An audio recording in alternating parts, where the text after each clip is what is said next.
咁啊講到口水都乾唔制啦，整兩粒試下先。嗱，呢隻水浮子落糖葡現代妃子笑肉荷包呢，其實講到咁複雜呢，大家對佢都非常之熟悉㗎啦。果形夠大，綠裏透紅，酸酸甜甜，汁液極之豐富，就略顯水分發散。天時暑熱整一粒凍凍地嘅呢，亦都真係無比舒暢。焦核嘅比例亦都相當大，即係個果核萎縮成雞舌狀。5月份最早食到嗰啲好多海南嚟嘅，嗰邊啲荔枝係特別早熟。食完佢第二手呢，就到呢隻白糖罌，一個罌裝住啲白糖咁，梗係甜到入心啦。顏色唔係咁深紅嘅，白衣薄殼，裂片平滑，坑紋淺冇刺，大細中等。另一個著名嘅荔枝之鄉茂名，佢哋呢隻白糖罌呢尤為出色。佢個甜度啊更高更純，同期貨咁計呢，通常比啲現代妃子笑啊貴啲咁多。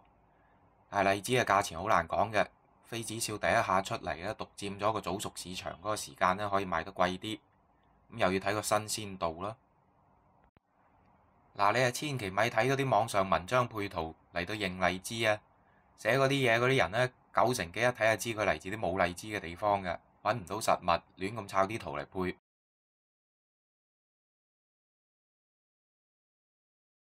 講到荔枝嘅品級呢，歷史上啊曾經有所謂兩粵之爭，閩粵同南粵兩地嘅文人啊相持不下。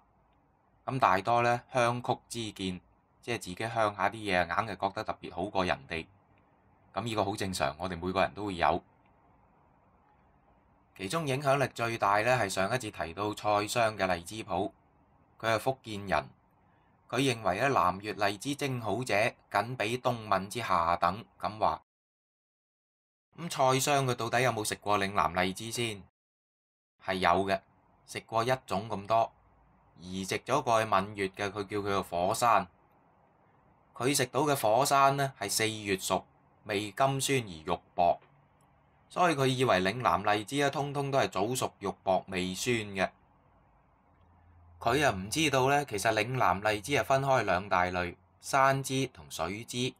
水枝係屬水，當然荔枝本身屬火啊，但係佢種得近水呢，就火得嚟都水水地啊嘛。所以水枝屬水，山枝係屬火，又叫火山。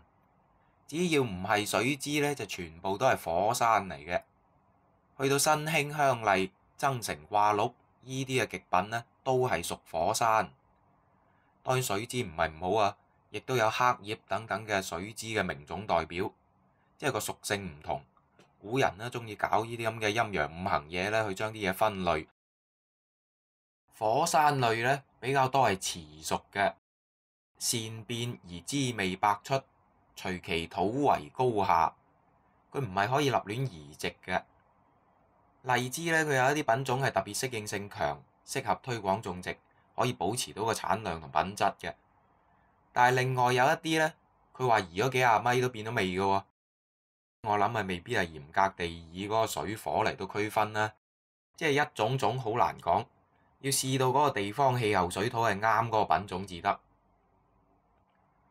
咁佢當其時呢，有啲某種火山移植咗過去福建呢，荔枝屬火，火山啊火上加火，南粵係以火得王啊嘛。你夾硬整咗去啲冇咁火嘅地方呢，佢遲熟都變咗早熟，成個生長周期都打亂咗，咁啊變咗味酸肉薄核大，而攞嚟同你當其時閩中名種相比較呢，咁梗係冇得比啦。眾多非閩非廣人士嘅評價，以及係歷代皇室貢品清單呢，都係以嶺南荔枝為上品。前提仲要係嶺南地方嘅最隔涉，最難為中原人士所熟悉嘅。反而嶺南荔枝起朵最早，其名嘅最著。咁呢個所謂閩廣荔枝之爭呢，去到近代亦都基本平息。真正生產銷售嘅荔枝，啲福建人都種晒黑葉啊、肉荷包啊等等嘅嶺南品種。而嶺南荔枝以增城掛綠為首。咁其實掛綠荔枝咧，今日亦都主要係一個文化上嘅意義。增城呢一方水土本身呢，泥土黃潤多沙，潮味不到，各種荔枝普遍都係濃香醇甜，最大嘅特點係特別爽口。增城有好多各種各樣嘅名種上品，一定要去試。而同增城掛鹿並稱荔枝三傑嘅呢，係蘿崗桂味同北川糯米糍，古代叫北川，屬六步詩，其實又係蘿崗嚟嘅。呢一節呢，先嚟見識一下蘿崗雙傑。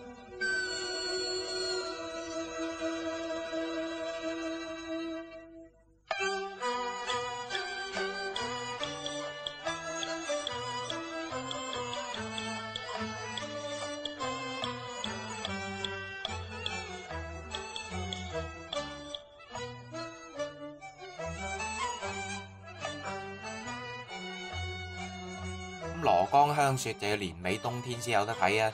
適逢呢個中視嘅玉岩書院經過好長時間嘅保護修繕，上2個月啱啱重開。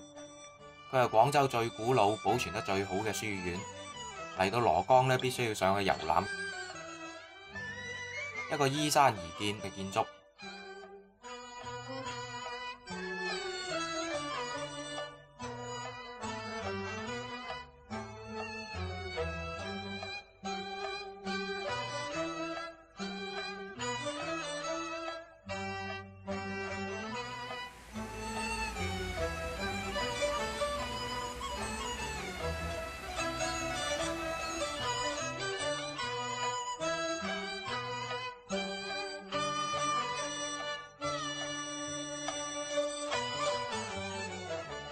呢個話叫做七禪滴水閣喎，即係啲雨水咧經過7重瓦背，最終就滴晒落嚟呢個水池度。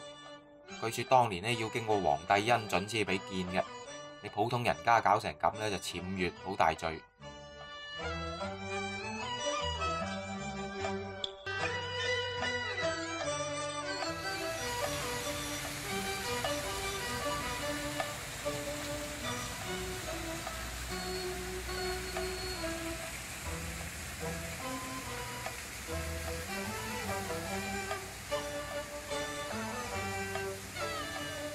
又有一啲名人住過嘅房間啦，咁嘈都瞓得到喎。推開窗啦，外邊全部都係荔枝樹嚟嘅。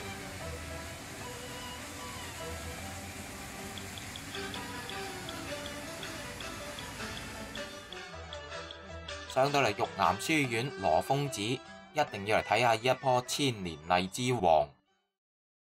佢唔單止係廣州最老嘅一棵荔枝，佢係廣州最老嘅一棵喬木，喺廣州古樹名木清單裏頭咧排第2，第一嗰棵藤嚟嘅。一個超過1000年嘅生命，看遍世間嘅滄桑變幻。有一邊咧中間已經通晒，但係依然茂盛，仲會開花結果，不過今年冇啫。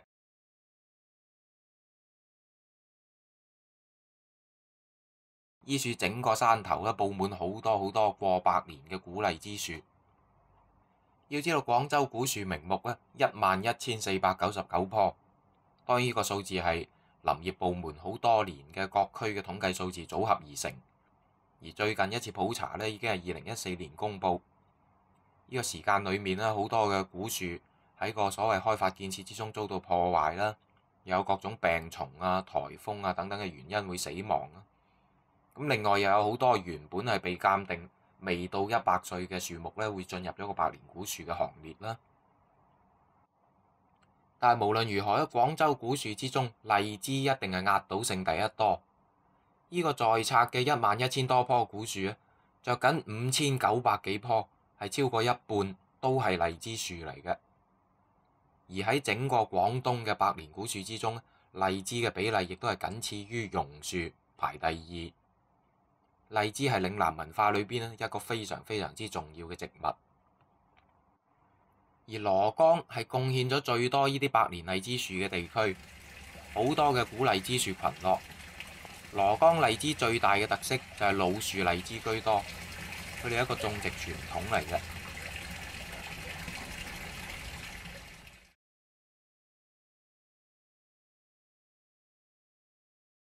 地鐵附近就係荔枝市場，今年嘅荔枝失收，價錢你又唔好同舊年比啦，10倍都有機會出現。咁一啲比較上好嘅桂味呢，今年都要40起標㗎啦。糯米糍有一般貴少少添嘅，當然都有平有貴，咁個貨擺多一日又唔同啦。糯米糍桂味呢兩個品種呢，可以講係雄霸當今嘅荔枝市場，最為大家熟悉㗎啦。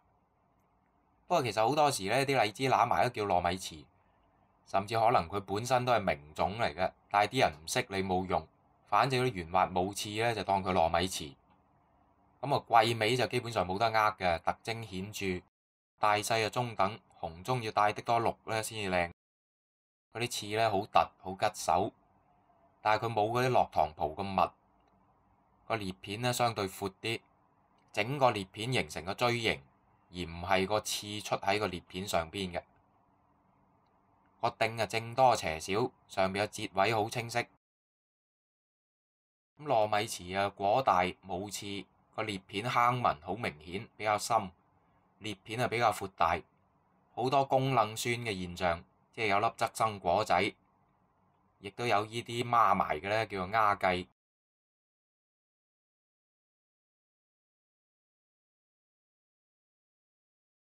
糯米糍都有唔同品種喎，依隻比較深紅嘅咧，個裂片係更加突出，有叫做雙肩紅，其實佢有啲當地人叫做雙皮紅，厚殼啲嘅。外表咧有少少似嗰隻增城進鳳，但係兩樣嘢嚟㗎，嗰種係容後再表。咁兩種糯米糍嘅價錢差唔多，食落個感覺咧都係啖啖肉，基本上90%幾都焦核㗎啦，多汁濃甜，嫩滑冇渣，超級滿足。桂味相比上嚟咧，好明顯嘅個水分啊收縮得更加好，咬落更加爽口，亦都大多數係焦核啦，同埋個香氣係更重嘅。咁有啲人話似桂花香，我覺得係冇嘢似得到荔枝嘅香氣嘅。佢唔係淨係揾個鼻喺外邊聞見香，你係要食落去咧，個鼻咽之間，即係你感冒有陣時費事擤鼻涕咧，倒索一啖，咕一聲吞咗佢嗰個位咧，啲荔枝香咧係倒攻翻上嚟。呢個荔枝相結咧，各擅勝場。以我純粹個人口味咧，同埋結合埋個價錢咧，就我會傾向桂味多啲啲嘅。